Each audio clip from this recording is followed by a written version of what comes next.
Bonsoir les métadosiens, bonsoir les métadosiennes. Bienvenue dans cette vidéo du lundi soir où nous allons aborder les pires erreurs SEO en 2024. Et si on vous les donne, si je vous les donne, c'est pour vous les éviter. Donc en 2024, les pires erreurs SEO à éviter sont les suivantes. J'ai dit les pires, donc ça veut dire qu'il y en a encore d'autres.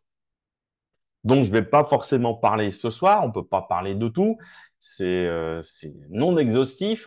Et ce que je voulais vous dire, c'est que je ne vais pas vous les présenter de manière, enfin par importance, de manière croissante ou décroissante. Je vous les présente de la manière dont elles me sont arrivées dans la tête lorsque j'ai commencé à préparer cette vidéo et à rédiger des bullet points.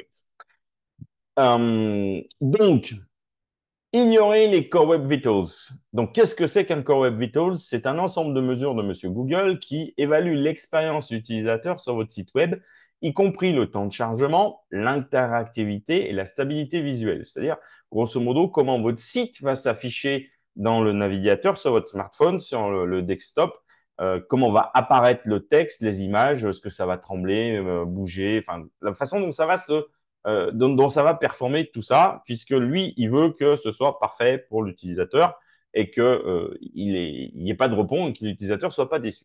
Donc, négliger ces mesures peut entraîner de mauvais classements parce que Google le surveille et qui met l'accent sur l'expérience utilisateur, ce qu'on devrait tous faire d'ailleurs.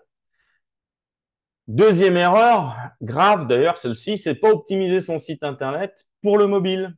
Qu'est-ce que ça veut dire? Assurer que votre site web est entièrement fonctionnel et visuellement attrayant sur les appareils mobiles, sur les smartphones, parce que grosso modo, tout le monde se sert de ça. Tout le monde recherche avec ça. Il y a encore des sites où on fait entre 50 et 60% de trafic desktop, mais moi j'ai des sites dans certains domaines, dans certains secteurs d'activité qui font plus de 80% de trafic sur mobile, avec même des achats sur les sites mobiles. Donc, vous assurez que votre site mobile pardon, est entièrement fonctionnel et visuellement attrayant pour les appareils mobiles, ça c'est une priorité. Et ne pas optimiser pour le mobile peut entraîner des taux de rebond élevés et des classements plus bas, ça Google le saurait très très bien, compte tenu de l'indexation mobile first de Google. On en parle, on en reparle et on en reparlera encore, puisque je l'envoie tous les jours des sites comme ça. Bourrage de mots-clés, qu'est-ce que c'est? C'est surcharger le contenu avec des mots-clés pour manipuler les classements des moteurs de recherche. Ah, c'était la grande mode il y a quoi, il y a 10-20 ans. On balançait les mots-clés, bam, bam, bam, bam, ça marchait. Google, il avait pas de problème, il le digérait. Et puis, bon, bah, il n'en veut plus, il n'en a plus voulu. Il a balancé des tas de correctifs d'algo pour que ça ne fonctionne plus. Mais si on fait pas le minimum syndical, on s'aperçoit que il faut quand même en mettre, mais il faut pas surcharger. Donc, cette tactique dépassée conduit à une mauvaise lisibilité, mais peut déclencher des pénalités dans les moteurs de recherche.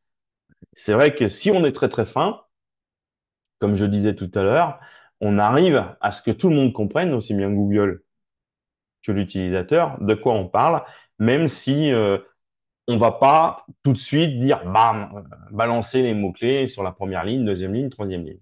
Il y a des façons de le faire, mais il faut quand même en parler un peu. Le contenu dupliqué.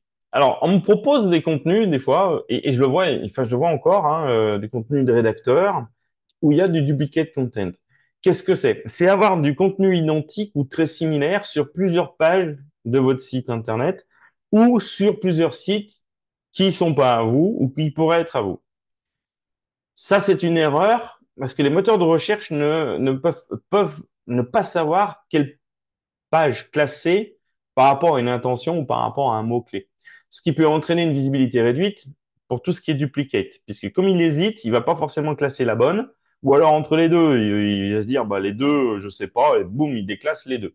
Vous allez pouvoir, éventuellement, des fois, on va le faire ressortir sur des URL canoniques ou des choses comme ça. Ou si vous avez plagié une page d'un concurrent, on est dans ce cas-là aussi. Donc, en plus d'être du plagiat, ce qui est légalement pas autorisé, puisqu'il y a un copyright, Google s'en rend compte et boum. Ignorer l'EEAT, expertise, expérience, autorité, fiabilité. Qu'est-ce que c'est? C'est un principe qui est utilisé par Google depuis quelques mois, avec plusieurs S, pour évaluer la qualité du contenu. L'EAT est un acronyme en SEO qui signifie expérience, expertise, authoritativeness and trustworthiness. Deux mots les plus compliqués du vocabulaire anglais, même moi qui suis bilingue, je me plante dessus ce soir. Expérience, expertise, autorité, fiabilité, taux de confiance. C'est un ensemble de critères qui est mis en place par Google pour évaluer la qualité d'un site web ou d'une page spécifique, voire même dimensionner l'autorité du rédacteur, de celui qui a écrit.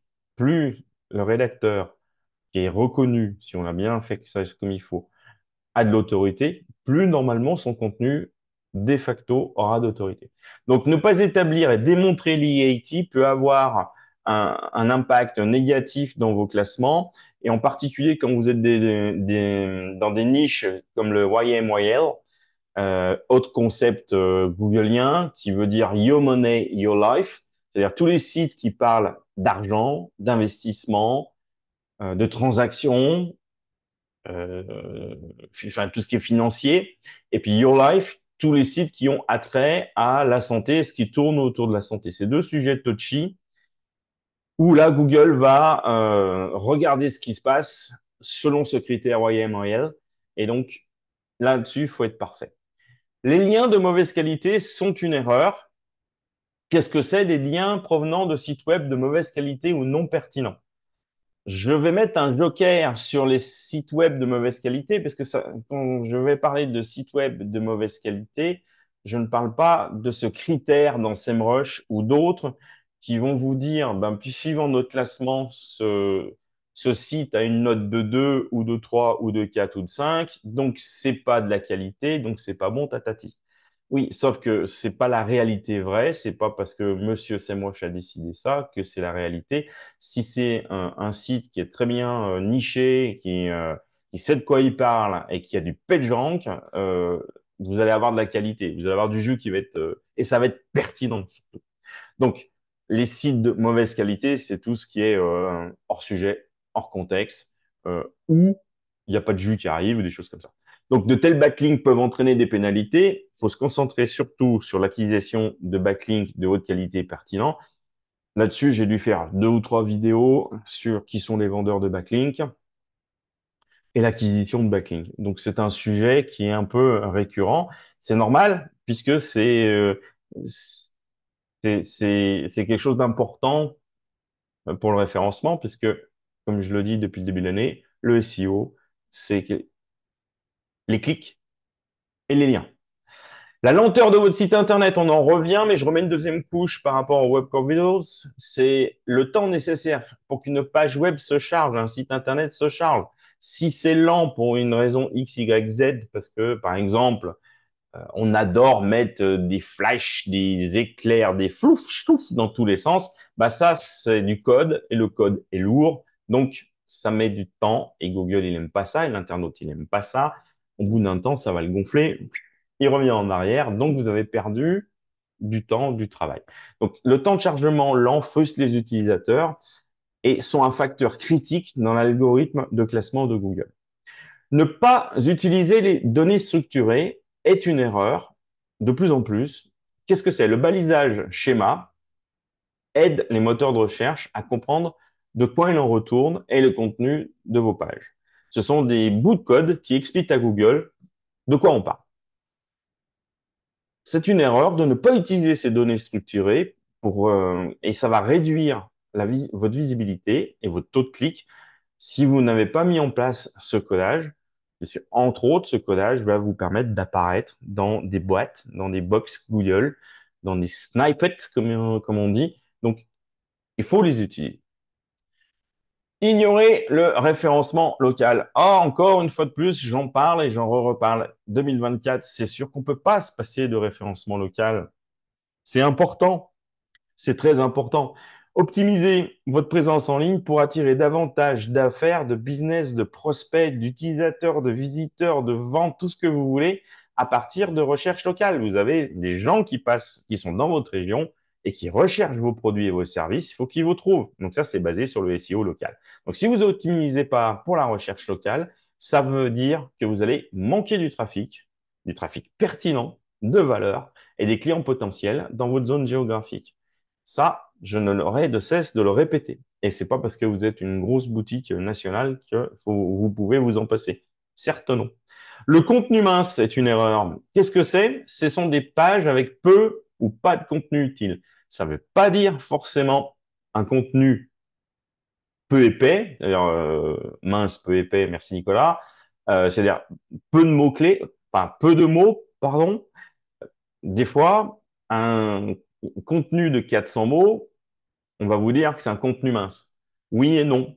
Ça dépend de ce qu'il y a à dire sur ce que l'intention, le mot-clé que vous voulez développer. Si vous avez quelque chose qui ne mérite pas plus de 400 mots, vous n'allez pas en mettre 1000, sinon vous allez rabâcher toujours la même chose, ça fera du duplicate, ce qu'on va dire tout à l'heure. Donc, ça peut être très pertinent d'utiliser un contenu que de 400 mots. C'est pas forcément ça, c'est est-ce que c'est utile ou est-ce que c'est pas utile, est-ce que vous avez fait le tour du truc. Ces pages donc, ne fournissent pas de valeur, ce qui conduit à une mauvaise expérience utilisateur et à des classements plus bas. Une autre erreur, alors là, pour le coup, j'ai payé.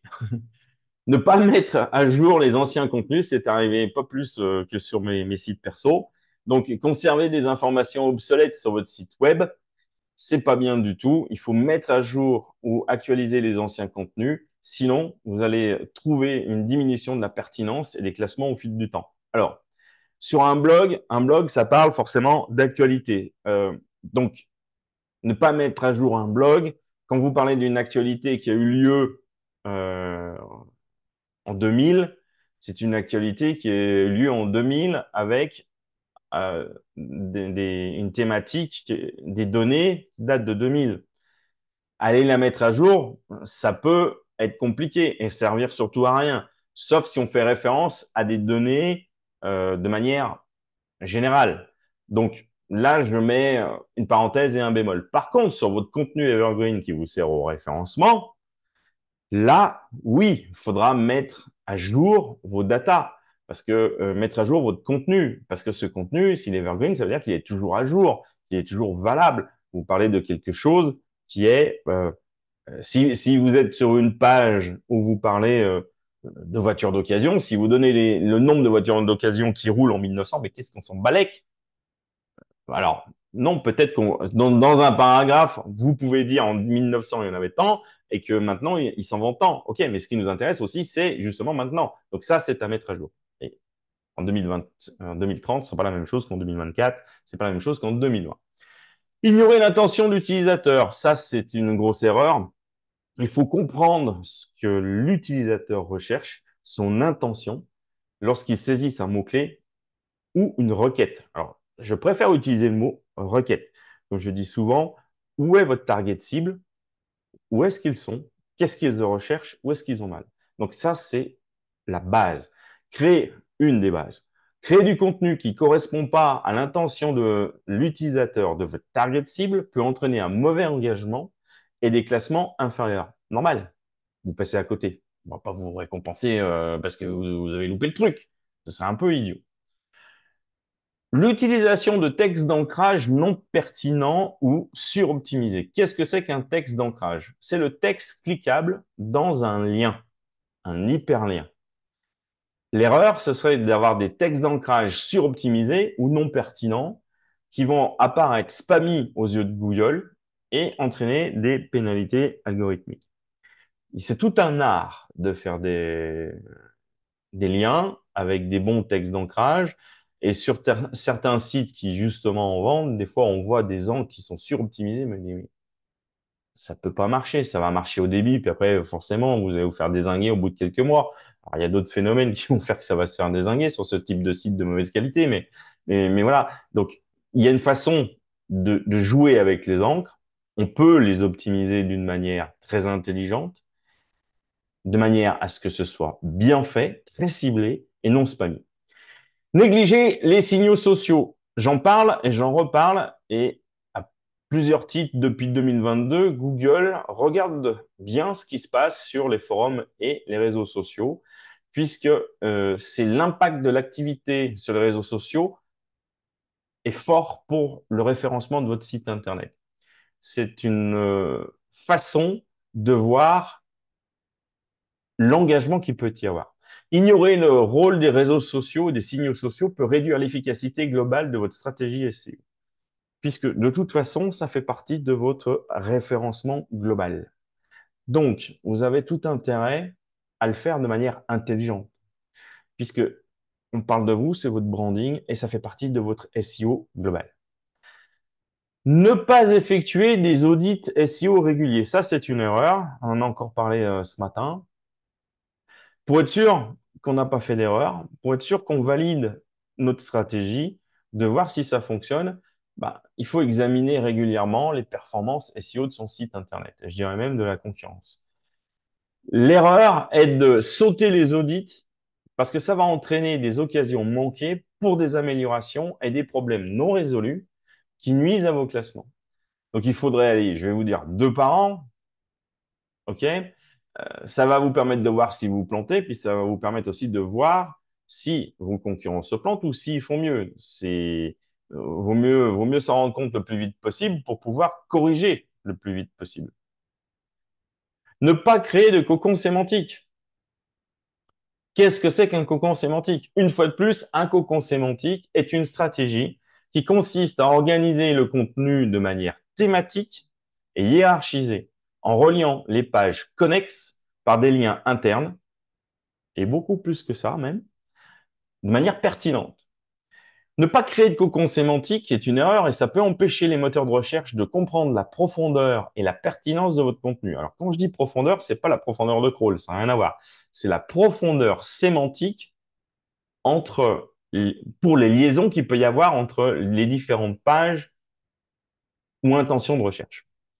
Donc, cette structure améliore la navigation de l'utilisateur et montre au moteur de recherche que vous maîtrisez votre sujet en offrant une architecture claire et cohérente.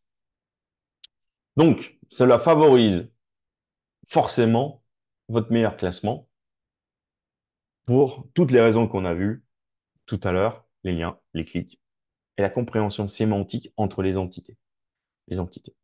Éviter, alors, si on fait un point maintenant pour finir, parce que faut que j'arrête un petit peu quand même, que j'en laisse pour les autres jours. Éviter ces erreurs de référencement courantes en 2024 vous aidera à grandir et à garantir que votre site web maintient une bonne visibilité et un bon classement dans les résultats de moteurs de recherche. Je vous quitte pour cette soirée du premier jour de la semaine. Et puis, on se retrouve demain pour une autre vidéo, chers métadosiens et métadosiennes. Je vous souhaite de passer une bonne soirée. À ciao!